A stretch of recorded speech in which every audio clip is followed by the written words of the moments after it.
ലോകത്തിൽ ഏറ്റവും കൂടുതൽ കാലം ഭരണത്തലപ്പത്ത് തുടർന്ന വനിത. ബംഗ്ലാദേശിനെ ഏഷ്യ പസഫിക് മേഖലയിലെ നിർണായക വാണിജ്യ ശക്തിയാക്കിയ ഷെയ്ഖ് ഹസീന തന്റെ രാഷ്ട്രീയ ജീവിതത്തിലെ ഏറ്റവും നിർണായകമായ തെരഞ്ഞെടുപ്പിനെ നേരിടുകയാണ് ജനുവരിയിൽ. പ്രതിപക്ഷത്തെ അടിച്ചമർത്തി അധികാരത്തിൽ കടിച്ചു തൂങ്ങാൻ ഷെയ്ഖ് ഹസീന നടത്തുന്ന ശ്രമങ്ങളാണ് ബംഗ്ലാദേശ് തെരഞ്ഞെടുപ്പിനെ ലോകത്തിന്റെ ശ്രദ്ധാകേന്ദ്രം ആക്കുന്നത്.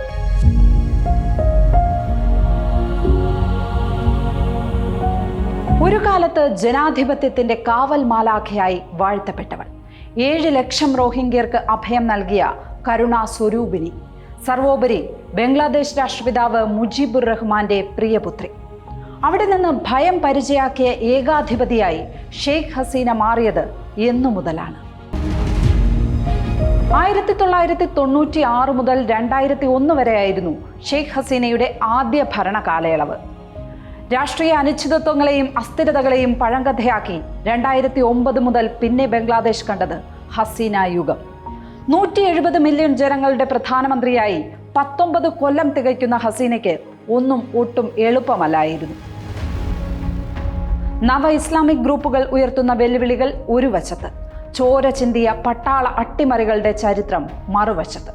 19 വധശ്രമങ്ങൾ ഇതിനോടകം ഷെയ്ഖ് ഹസീനയ്ക്ക് നേരെ ഉണ്ടായിട്ടുണ്ട്. ബംഗ്ലാദേശിന്റെ രാഷ്ട്രപിതാവും രാജ്യത്തിന്റെ ആദ്യ പ്രസിഡന്റും രണ്ടാമത്തെ പ്രധാനമന്ത്രിയും അവാമി ലീഗിന്റെ സ്ഥാപകനുമായ ഷെയ്ഖ് മുജീബുർ റഹ്മാന്റെ മകളാണ് ഷെയ്ഖ് ഹസീന. 1975 ഓഗസ്റ്റ് 15 ഷെയ്ഖ് മുജീബുർ റഹ്മാനും കുടുംബാംഗങ്ങളും അടക്കം പട്ടാള അട്ടിമറിയിലൂടെ ധാക്കയിലെ വസതിയിൽ കൊല്ലപ്പെടുമ്പോൾ ഹസീനയും ഭർത്താവും കുട്ടികളും അവരുടെ ഒരു സഹോദരിയും പടിഞ്ഞാറൻ ജർമ്മനിയിലായിരുന്നു. അവരെ ബംഗ്ലാദേശിൽ പ്രവേശിക്കുന്നതിൽ നിന്ന് സിയാവുർ റഹ്മാന്റെ പട്ടാള ഭരണകൂടം വിലക്കി. തുടർന്ന് ഹസീനയെയും കുടുംബാംഗങ്ങളെയും ഇന്ദിരാഗാന്ധി നേരിട്ട് ഇന്ത്യയിലേക്ക് ക്ഷണിച്ചതും അഭയമേകിയതും ചരിത്രം.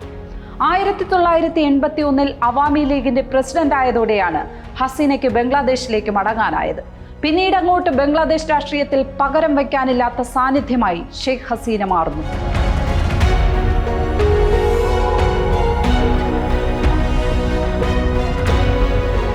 ബംഗ്ലാദേശിനെ സാമ്പത്തിക സുസ്ഥിരതയിലേക്കും അതിലൂടെ ഭരണ സുസ്ഥിരതയിലേക്കും എത്തിക്കുകയായിരുന്നു ഷെയ്ഖ് ഹസീന.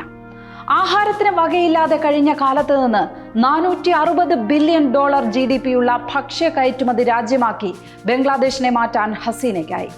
രാജ്യത്തിന്റെ സാങ്കേതിക മേഖലയിലും വിദ്യാഭ്യാസ സാമൂഹ്യ രംഗങ്ങളിലുമെല്ലാം ഈ മുന്നേറ്റം പ്രകടമാണ്. തെക്കനേഷ്യയിൽ ഇന്ത്യ കഴിഞ്ഞാൽ ഏറ്റവും വലിയ സാമ്പത്തിക ശക്തിയാണ് ഇന്ന് ബംഗ്ലാദേശ്. বাংলাদেশ অনেক ক্ষেত্রেই এগিয়ে গেছে. ഇന്ത്യയുമായും ചൈനയുമായും ഒരുപോലെ സൗഹൃദം സൂക്ഷിക്കാൻ കഴിയുന്നുവെന്നതാണ് ഹസീനയുടെ നയതന്ത്ര വിജയം. രാഷ്ട്ര രൂപീകരണ കാലം മുതലുള്ള കൂറും കടപ്പാടും ബംഗ്ലാദേശിന് ഇന്ത്യയോടുണ്ടെങ്കിലും അതിന് അപവാദമായി നിലകൊണ്ട രാജ്യത്തെ ഇന്ത്യ വിരുദ്ധ ശക്തികളെ അടിച്ചമർത്താൻ ഹസീനയ്ക്കായി.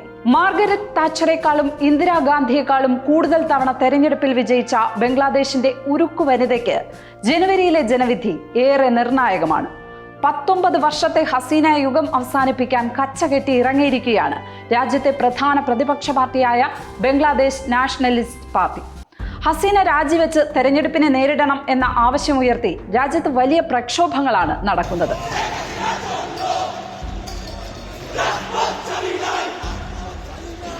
എന്നാൽ രാജ്യത്തലയടിക്കുന്ന പ്രതിഷേധങ്ങളിൽ കുലുങ്ങാതെ നിലകൊള്ളുകയാണ് ഷെയ്ഖ് ഹസീന.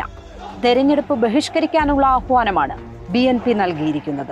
മുൻ തെരഞ്ഞെടുപ്പുകളിൽ വലിയ തോതിൽ ക്രമക്കേടുകൾ നടന്നെന്നും അവാമി ലീഗിനു വേണ്ടി ജനാധിപത്യം അട്ടിമറിക്കപ്പെട്ടുവെന്നുമുള്ള ആരോപണങ്ങൾ ആണ് പാർട്ടി ഉന്നയിക്കുന്നത്. പ്രതിഷേധങ്ങളെ അടിച്ചമർത്തുന്നതിനുള്ള സർക്കാരിന്റെ ശ്രമങ്ങൾ നിരവധി പേരുടെ മരണത്തിലും അറസ്റ്റിലേക്കും കാര്യങ്ങൾ നയിച്ചു. ബംഗ്ലാദേശിന്റെ ആദ്യ വനിതാ പ്രധാനമന്ത്രിയും ഹസീനയുടെ പ്രധാന എതിരാളിയുമായ BNP നേതാവും സിയാവുർ റഹ്മാന്റെ ഭാര്യയുമായ ഖാലിദ സിയ മോശം ആരോഗ്യാവസ്ഥകൾക്കിടയിലും അഴിമതി ആരോപണങ്ങളുടെ പേരിൽ വീട്ടുതടങ്കലിലാണ്. BNP secretary general Mirza Fakhrul Islam അലംഗീറിനെതിരെ കൊലപാതകമടക്കം 93 കേസുകളാണുള്ളത്. ഇങ്ങനെ പ്രതിപക്ഷ നേതാക്കളും പത്രപ്രവർത്തകരും മനുഷ്യാവകാശ പ്രവർത്തകരും തുടങ്ങി സർക്കാരിനെതിരെ പ്രതികരിക്കുന്നവരെയെല്ലാം ഉരുക്കുമുഷ്ടി കൊണ്ട് അടിച്ചമർത്തുകയാണ് ഷെയ്ഖ് ഹസീന സർക്കാർ. അമേരിക്കയടക്കമുള്ള പാശ്ചാത്യ ശക്തികളുടെ സമ്മർദ്ദം ഷെയ്ഖ് ഹസീനയ്ക്ക് മേലുണ്ട്.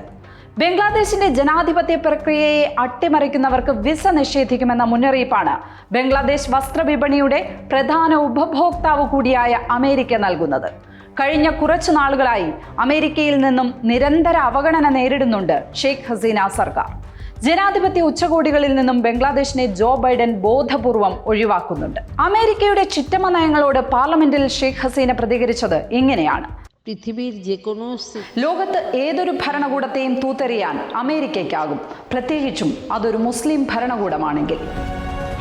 പട്ടാള ഭരണകൂടത്തിന്റെ അവകാശ ലംഘനങ്ങൾക്കെതിരെ നിരന്തരം പോരാടി അധികാരസ്ഥാനത്തെത്തിയ, പ്രാണഭയത്താൽ ഓടിയെത്തിയ 7 ലക്ഷത്തോളം റോഹിംഗ്യൻ അഭയാർത്ഥികൾക്ക് ഇടം നൽകി ലോകശ്രദ്ധ നേടിയ ഷെയ്ഖ് ഹസീന പക്ഷേ ഇന്ന് ഏകാധിപത്യത്തിനും മനുഷ്യാവകാശ ലംഘനങ്ങൾക്കും പഴികേൽക്കുന്നു എന്നത് ചരിത്രത്തിലെ വലിയ വിരോധാഭാസം. കാത്തിരിക്കാം ജനുവരിയിലെ ജനവിധിക്കായി. ഹസീന വീഴുമോ വാഴുമോ എന്നറിയാൻ.